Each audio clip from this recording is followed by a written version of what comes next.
Olá, muito boa noite para você. Está no ar o Jornal Terra Viva desta quinta-feira, 26 de janeiro de 2023. Veja agora o que é destaque no agronegócio no Brasil e no mundo. Petrobras aprova nome de Jean Paul Prates para o comando da presidência da estatal. Moagem de cana-de-açúcar avança quase 4% em relação ao mesmo período do ano passado e atinge 540 milhões de toneladas. Termômetros no Rio Grande do Sul chegam perto dos 40 graus. Cerca de 160 cidades já decretaram situação de emergência por causa da estiagem. Produto Interno Bruto dos Estados Unidos cresce quase 3% no quarto trimestre. O desempenho foi sustentado pelo consumo interno e investimentos. E ainda, a safra de caju deve crescer mais de 10% neste ano. Essas e outras notícias agora no Jornal Terra Viva. Jean Paul Prates tomou posse hoje como o novo presidente da Petrobras. O nome de Prates como chefe da estatal foi aprovado por unanimidade em reunião do Conselho de Administração da Petrobras. Advogado e economista, ele atua como consultor na área de petróleo e gás há 30 anos. O mandato dele vai até abril deste ano, mas poderá ser renovado por um novo período após a realização da próxima Assembleia de Acionistas e eleição dos novos conselheiros da empresa. Ele foi indicado pelo presidente Lula ao comando da Petrobras no mês de dezembro. E o Conselho de Administração do BNDES, o Banco Nacional de Desenvolvimento Econômico e Social, aprovou por unanimidade os nomes de Aloísio Mercadante, Tereza Campelo, Natália Dias e Heloísa Tenório para comporem a diretoria da instituição. Aloísio Mercadante assume como presidente. Uma empresa de saúde animal premiou hoje as melhores ideias que impactam positivamente o setor. Uma companhia de soluções térmicas foi reconhecida pela logística reversa de caixas de isopor e gelo. Temos tido bastante sucesso na logística reversa dos gelos que nós fabricamos e também das caixas EPS, onde os materiais são reprocessados. No caso do gelo, são feitos os plásticos, o PAD, para reaproveitamento, e a caixa de EPS, elas são mandadas para a construção civil, para questão de sancas e rodapés e tal. Então, tira-se bastante esse produto de circulação. Uma transportadora foi destaque pela inovação que levou à redução de custos. A empresa deixou de contratar escoltas e investimos na parte de tecnologia de travas eletrônicas. Então, com isso, a carga ficou muito mais segura, com mais economia. Estas foram algumas empresas premiadas no Make the Difference, que reconhece parceiros e colaboradores que contribuem para a sustentabilidade, inovação, redução de custo e nível de serviço.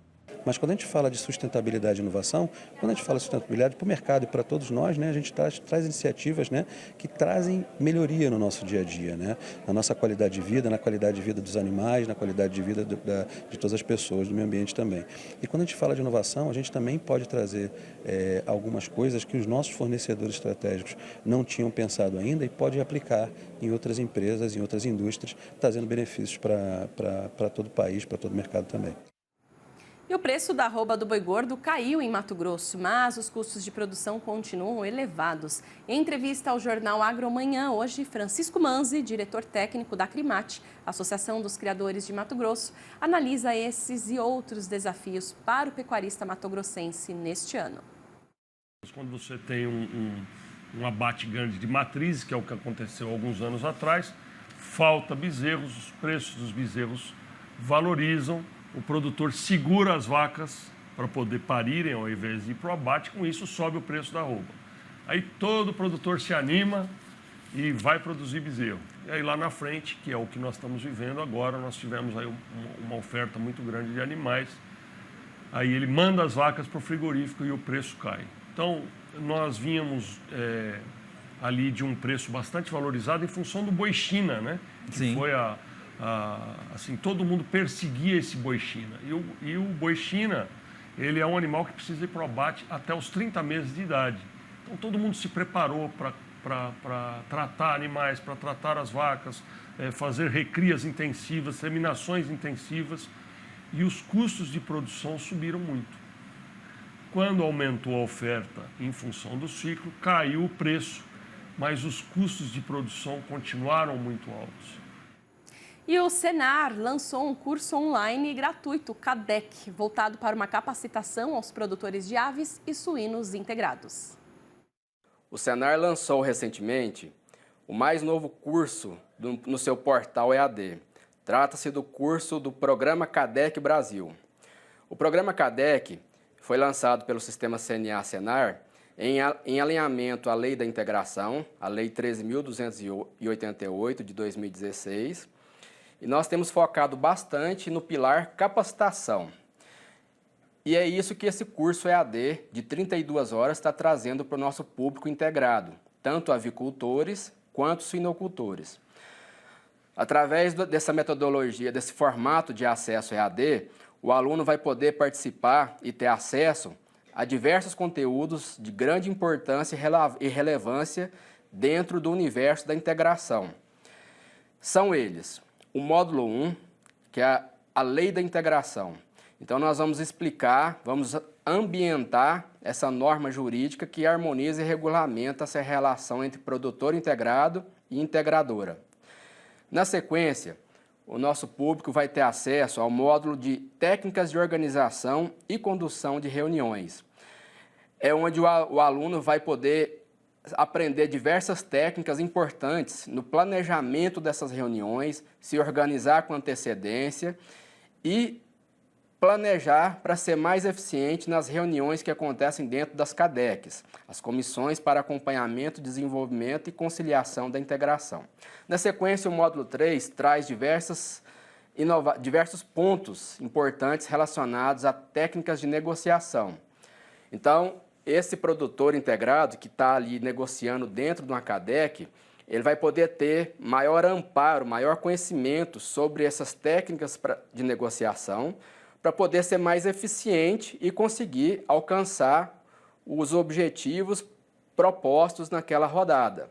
Sejam eles relacionados a valores de remuneração, aos padrões de insumos, a períodos de vazio sanitário, tudo que envolve esse universo ali dentro de uma granja, que porventura está de forma desequilibrada, o produtor vai poder negociar dentro ali da CADEC e melhor preparado, baseado nesse curso do Senar. E a seguir, preço médio do frete registra aumento em 2022. E ainda a moagem de cana-de-açúcar avança quase 4% em janeiro em relação ao mesmo período do ano passado. Em instantes, no Jornal Terra Viva. Com o Jornal Terra Viva, e a moagem de cana-de-açúcar na primeira quinzena de janeiro na região centro-sul do país totalizou 440 mil toneladas. Os dados foram divulgados hoje pela Única. No acumulado da safra 2022-23, a moagem atingiu cerca de 542 milhões de toneladas, avanço de 3,73% em relação aos 522,62 milhões de toneladas registrados no mesmo período do ciclo 21-22. A produção de açúcar na primeira metade de janeiro chegou a 19 mil toneladas. Desde o início do atual ciclo, a fabricação do adoçante chegou a 33,48 milhões de toneladas, alta de 4,43% em relação ao ciclo anterior. Na primeira quinzena deste mês, 208,25 milhões de litros de etanol foram fabricados pelas unidades do Centro-Sul. Do volume total produzido, o etanol hidratado alcançou 96,66 milhões de litros, enquanto a produção de etanol anidro totalizou 111,59 milhões de litros. Apesar da alta inflação e dos temores de uma recessão, a economia dos Estados Unidos cresceu mais do que o esperado no último trimestre do ano passado. O Produto Interno Bruto norte-americano cresceu quase 3% no quarto trimestre de 2022 em relação ao trimestre anterior, segundo a leitura preliminar divulgada pelo Departamento do Comércio norte-americano. O indicador ficou acima das previsões dos analistas, que esperavam uma valorização de 2,8%. O número mostra que o crescimento econômico desacelerou em relação ao terceiro trimestre, quando o crescimento havia sido de 3,2%. A desaceleração do crescimento do PIB no quarto trimestre reflete uma queda nas exportações e no investimento fixo não residencial, nos gastos dos governos estaduais e locais e nos gastos do consumidor. Esses movimentos foram parcialmente compensados pelo aumento dos investimentos privados em estoques. As importações diminuíram menos no quarto do que no terceiro trimestre. O índice de preços para os gastos pessoais, o PCE, usado pelo Banco Central norte-americano como referência para a inflação, subiu 3,2% no quarto trimestre. E esse é o destaque de hoje no Agri Tendências com Silmar César Miller. Olá, Silmar. Bom, o PIB americano ficou acima da expectativa e isso teve impactos hoje no mercado. Boa noite para você. Muito boa noite, Línia. Boa noite aos nossos amigos do canal Terra Viva. Teve um impacto muito positivo, na verdade. Apesar de ser um índice relativamente pequeno, ficou apenas 0,1% acima da expectativa, que era 2,8%. O fato é que se deu uma animada no mercado. Ninguém estava contando com um índice positivo nesse momento, no último trimestre dos Estados Unidos, porque ele se soma também a outros fatores positivos que estão dando uma animada nos mercados em geral. É o caso da China, por exemplo. A China está com uma perspectiva de uma ampla recuperação da sua economia esse ano, que se recupera depois daquele período longo pós-Covid. A China agora relaxou as restrições a partir desse mês de janeiro. Então, tudo indica que a China, que cresceu muito pouco no ano passado, foi muito afetada pela questão da Covid, e, consequentemente, isso afetou muito os mercados globais, a economia global como um todo. Para esse ano, a perspectiva é bem mais otimista. O pessoal acha que, depois daqueles 3% que para a China é um desastre de crescimento no ano passado, a China possa crescer uns 5% esse ano, talvez voltar a crescer 6% como no passado recente. Então, tudo isso, a economia americana menos pior do que se imaginava, a China se recuperando amplamente, tudo isso pode ajudar a dar uma compensada nos outros fatores negativos que eventualmente existem, que é a questão da guerra da Ucrânia e que afeta sobretudo a economia da Europa, tanto da União Europeia como também do Reino Unido. Portanto, são fatores díspares aqui, mas com o alento que está acontecendo no mercado, isso impulsionou, por exemplo, os mercados de commodities nesta quinta-feira. Tudo fechou em alta hoje, sem exceção. Começou pelo petróleo. O petróleo subiu hoje 1,8% na Bolsa de Londres. O petróleo tipo Brent, por exemplo, que é referência para o mercado internacional, fechou 87 dólares e 50 o barril. Isso ajudou a impulsionar também os mercados de commodities agrícolas. Fechou tudo em alta hoje, porque é raro acontecer num dia só. Soja na Bolsa de Chicago fechou com alta de 1,2%, o milho também 1 ponto percentual, trigo subiu mais, 1,5%, em quase todos os casos aqui por boa demanda também específica desses produtos, além desses fatores indiretos que também animaram os mercados de commodities nesta quinta-feira. Na Bolsa de Nova York, um desempenho até mais positivo, o algodão subiu 1 ponto percentual, a expectativa de retomada das compras da China tem muito a ver com isso. Café deu uma disparada hoje, 2,9%. Açúcar bruto negociado em Nova York também subiu, acompanhou o petróleo, subiu 2,8%. Suco de laranja subiu 0,7%. Cacau 1,4%. E até o boi gordo deu uma ressuscitada hoje no mercado futuro. Embora o mercado físico esteja muito pressionado, especialmente no Centro-Oeste e no Mato Grosso em particular, alguns sinais de vida vêm aparecendo aqui no Sudeste, praticamente em São Paulo. Hoje vai ter algumas altas nesta quinta-feira. E o mercado futuro refletiu isso, especialmente dessa questão da região Sudeste, subiu hoje 1,1% aqui na B3, nossa Bolsa de Futuro de São Paulo. Portanto, um dia muito positivo para as commodities, apesar de alguns fatores negativos que existem por trás disso também, como é o caso da seca na Argentina, no sul do Brasil, que não é uma notícia boa, mas também está dando uma certa sustentação aos preços, sobretudo da soja e do milho, Lilian. Tá certo. Muito obrigada, Silmar. Uma ótima noite para você. Amanhã te esperamos. Até lá. Boa noite. Até lá. E olha, uma notícia importante para o setor produtivo é que o preço médio do frete registrou um aumento em 2022. Acompanhe. Dessa forma, o preço médio no ano passado foi de R$ 7,14, um aumento de 38,91%. De acordo com os pesquisadores do IFR, o vilão desse aumento foi o diesel. Segundo Vinícius Fernandes, presidente do Repom, o cenário foi de queda no preço médio, por conta, por exemplo, da prorrogação da isenção de impostos federais sobre o diesel por mais de um ano e de reduções na tabela do preço mínimo do frete da ANTT. E a seguir, a previsão do tempo para todo o país. E ainda, a safra de caju deve crescer mais de 10% neste ano. Daqui a pouco, no Jornal Terra Viva. De volta com o Jornal Terra Viva. E a partir deste ano de 2023, as cédulas de produto rural com valor acima de R$50 mil vão ser obrigatoriamente registradas em uma entidade autorizada pelo Banco Central do Brasil. A CPR garante recursos ao emissor para empreender e, além disso, ela teve um crescimento significativo neste último ano. Para saber os impactos dessa mudança e a importância das CPRs, eu converso agora com a Mariana Bonora. Ela é CEO e fundadora da Bart Digital. Oi, Mariana, muito boa noite. Seja bem-vinda ao Jornal Terra Viva.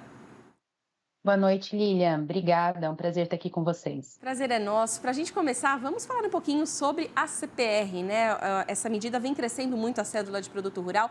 Como que você vê hoje também esse crescimento, né? E essa mudança agora que vem também? Eu acho que antes da gente falar, né, do crescimento, que certamente teve um crescimento da utilização de métodos privados para financiamento do agro nos últimos anos, essa obrigatoriedade de registro desse título, né, nas centrais registradoras, ela acabou dando visibilidade para um volume financeiro de operações que já existia antes.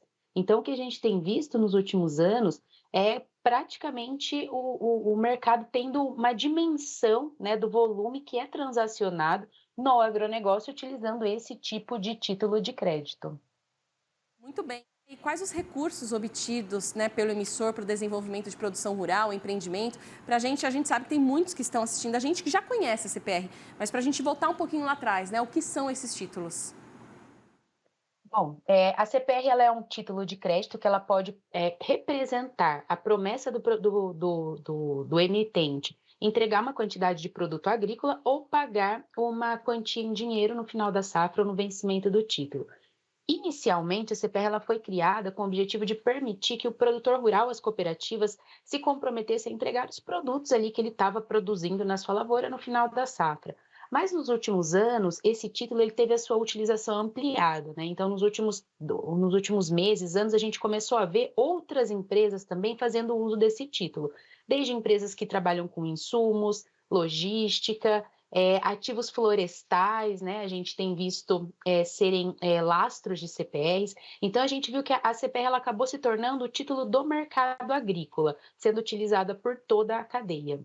Muito bem. E o registro da CPR, os dados que nós temos aqui, foi um crescimento aí de 90% no ano de 2022, comparado a 2021, né? Quais os benefícios que você acha que isso traz para o agronegócio, né? À medida em que flexibiliza também o acesso ao crédito? Eu acho que a primeira coisa que a gente tem que, né, ter em mente aqui é que esse registro ele traz uma segurança maior. Por quê? Porque ele aumenta a transparência, né, do mercado.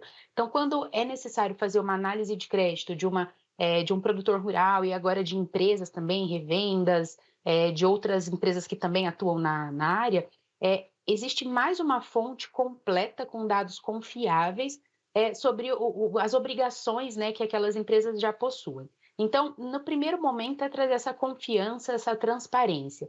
E aí, depois disso, nós temos todos os efeitos que são relacionados, que é você ter mais investidores interessados no agronegócio, você pode ter uma redução da taxa de juros, a criação de novos instrumentos financeiros, né? Então, por enquanto, esse registro obrigatório ele está colocando na mesa para a gente entender o volume de operações que nós temos transacionadas aqui por esse mecanismo, por esse título de crédito, o perfil dessas operações, e aí a gente consegue trabalhar em cima.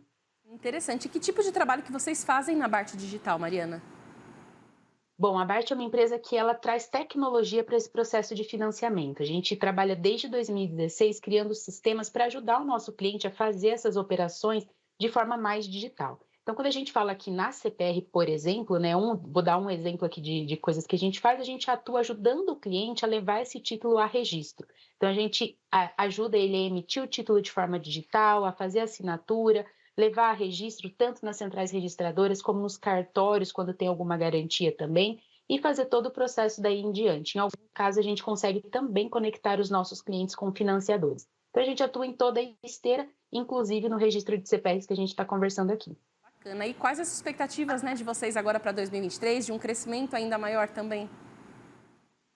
Bom, a gente vê 2023 como um ano de grande oportunidade, justamente derivado dessa demanda maior de crédito e talvez uma necessidade ainda maior de participação do mercado privado. Então, quando a gente olha as fintechs, as agtechs participando desse mercado, a gente vê aqui uma capacidade de inovação e de trazer soluções mais eficazes. E a BART, claro que atua nesse sentido.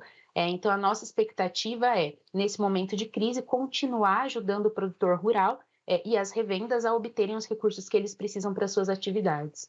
Tá certo. Mariana, muito obrigada pela participação aqui, pela entrevista, as informações. Uma ótima noite para você e até a próxima.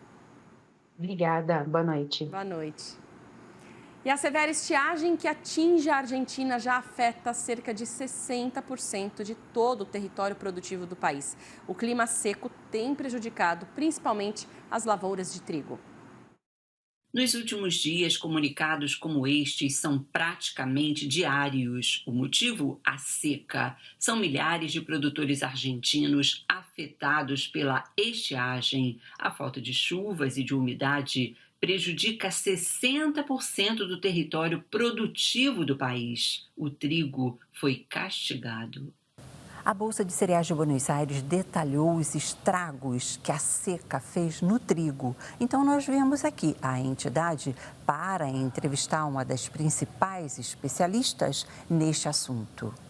A engenheira agrônoma Cecília Conde nos mostra os gráficos preparados pela Bolsa, que revelam a dimensão do que está acontecendo no agro da Argentina. A área plantada foi a menor em 5 anos. A colheita de trigo já foi realizada e Cecília Conde nos conta que a produção foi de apenas pouco mais de 12 milhões de toneladas do grão. 10 milhões menos que o ano anterior. 10 milhões de toneladas a menos do que no ano passado. Em outras palavras, caída de 44% na produção de trigo argentino. Além da estiagem, conta ela, regiões produtivas sofreram com as geadas. Se produjo uma série de heladas. Esse ambiente adverso provoca a queda nas exportações. Sem lugar a duda, afeta as exportações. De acordo com o levantamento da Bolsa de Cereais de Buenos Aires, as exportações do trigo argentino no ano passado foram de 15 milhões de toneladas frutíferas. Neste ano, elas serão de apenas 6 milhões de toneladas, uma queda brusca. Professora da Universidade de Buenos Aires, Cecília Conde, lembra que são 3 anos seguidos de seca no país. Seca que afeta os outros grãos como milho e a soja, além do gado. Males do efeito Laninha e da necessidade, diz ela, de se cuidar cada vez mais do nosso meio ambiente. Márcia Carmo, da Bolsa de Cereais de Buenos Aires, para o AgroMais. Tá aí, Márcia Carmo, correspondente do AgroMais, que participou inclusive com a gente aqui no canal Terra Viva de Buenos Aires essa semana ao vivo. E os termômetros no Rio Grande do Sul chegaram perto dos 40 graus hoje. Cerca de 160 cidades já decretaram situação de emergência por causa da estiagem, que atinge o estado desde o ano passado. Em Porto Alegre, a seca e o calor atingiram produções de hortaliças, frutas e grãos. Somente na capital gaúcha, as perdas passam dos 4 milhões de reais. Vamos saber agora como fica a previsão do tempo para todo o país nesta sexta-feira. Quem conta pra gente é a Stephanie Toso. A semana encerra ainda com muita instabilidade espalhada sobre o país. A circulação de ventos, o calor e a alta umidade ainda presentes na atmosfera provocam temporais por toda a região central. Ao longo da sexta-feira, muitas áreas entre Minas Gerais, Espírito Santo, Goiás e Mato Grosso seguem em alerta. Essa chuva é mais persistente durante todo o dia, pode acumular grandes volumes. Situação de alerta também entre Tocantins e o estado do Pará. bons retornos de chuva também para a região do Mato Piba, que vai ajudar a aliviar um pouco a falta de água disponível no solo. Agora tem destaque para o calorão entre Paraná, novamente Mato Grosso do Sul e o estado de São Paulo. Ainda pode chover de forma muito isolada no extremo norte paulista, e a chuva que ainda acontece no Rio Grande do Sul é de forma mais isolada e mal distribuída, ainda não sendo capaz de reverter o cenário de déficit hídrico, mas ao longo do fim de semana tem aproximação de frente fria, provocando temporais em todo o estado gaúcho, até com eventual queda de granizo. A temperatura máxima em São Paulo chega a 29 graus. Em Porto Alegre, o calor é de 38 graus na tarde da sexta-feira e a temperatura máxima em Salvador chega a 31 graus. Agora, ao longo desses próximos dias e pelo menos até o fim do mês de janeiro, a chuva segue concentrada sobre a região do Mato Piba, centro-oeste e também sudeste do Brasil, novamente com atenção especial para as áreas produtoras de café do sul de Minas. Já pelo sul do país, irregularidades, com acumulados que não passam nem de 5 milímetros, principalmente no estado gaúcho. E esse cenário ainda se mantém ao longo da próxima semana. Mesmo com essa frente fria avançando, a chuva vai ser muito irregular e mal distribuída no estado gaúcho. E a tendência já é de tempo firme a partir da segunda-feira. Está chegando, é amanhã. O canal Terra Viva transmite nesta sexta-feira, 27 de janeiro, o ABQM Awards, uma premiação que é o Oscar do cavalo quarta de milha, a mais importante premiação da raça no ano. Já são 14 anos de tradição em que estarão em destaque na programação aqui do canal Terra Viva. A partir das 8h30 da noite, você confere uma programação especial até meia-noite na TV e no YouTube, tanto do canal Terra Viva quanto da ABQM. E o Instituto Brasileiro de Geografia e Estatística, em parceria com a Embrapa Agroindústria Tropical, no Ceará, divulgou os resultados do levantamento sistemático da produção agrícola do caju nos 3 maiores estados produtores. E a boa notícia é que a próxima safra deve crescer mais de 10%.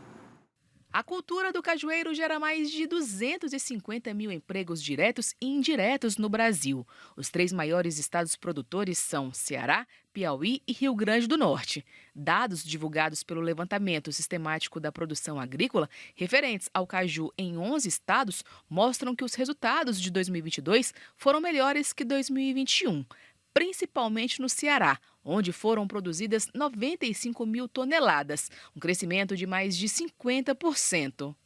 De acordo com os dados, a produção brasileira de castanha de caju na safra 2022-2023 deverá chegar a mais de 120 mil toneladas, um aumento de mais de 11% em relação à safra passada e uma pequena diminuição na área colhida. A superioridade da safra 2022 em relação à safra de 2021 da produção de castanhas de caju foi principalmente devido à maior precipitação ocorrida principalmente no litoral do estado do Ceará. Quando a gente compara os dados publicados pelo IBGE, a gente vê que essa grande diferença na produção ocorreu principalmente no estado do Ceará. Então a gente tem que, tanto no litoral oeste, litoral leste e na região metropolitana de Fortaleza, né, a precipitação de 2022 foi bem superior do que 2021. O principal produto do cajueiro é a amêndoa da castanha de caju, que é o verdadeiro fruto. A polpa é considerada um pseudofruto e, na maioria dos casos, ela é desperdiçada com a retirada precoce da castanha. Do cajueiro anão precoce, houve uma produção de 472.527 toneladas de pedúnculo. E do comum, 346,42 toneladas. Então, isso, olha, é muito representativo, né, esse dado aqui da oferta de pedúnculo, que existe, assim, as mais diversas utilizações, como vocês sabem, né? Então, isso aqui representa também um desafio para ver como é que se vai diminuir as perdas, que existe uma perda muito grande aqui do pedúnculo. Perdas essas que a gente não levanta.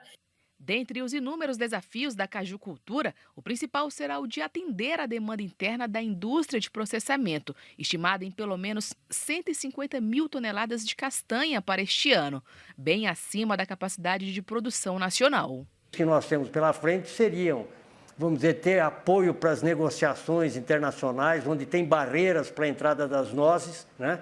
E a gente está sempre, esses órgãos de negociação do governo, É importante que se, vamos dizer, remunere esse sequestro de carbono do setor e tem apoio para pesquisa e desenvolvimento, né? Com esses apoios todos, nós podemos oferecer uma grande alternativa para o setor. Tá aí, que bom, né? Muito obrigada por estarmos juntos mais uma vez aqui no Jornal Terra Viva. Uma ótima noite para você. Obrigada pela audiência e companhia. Fique com a gente na programação do canal Terra Viva. Até mais.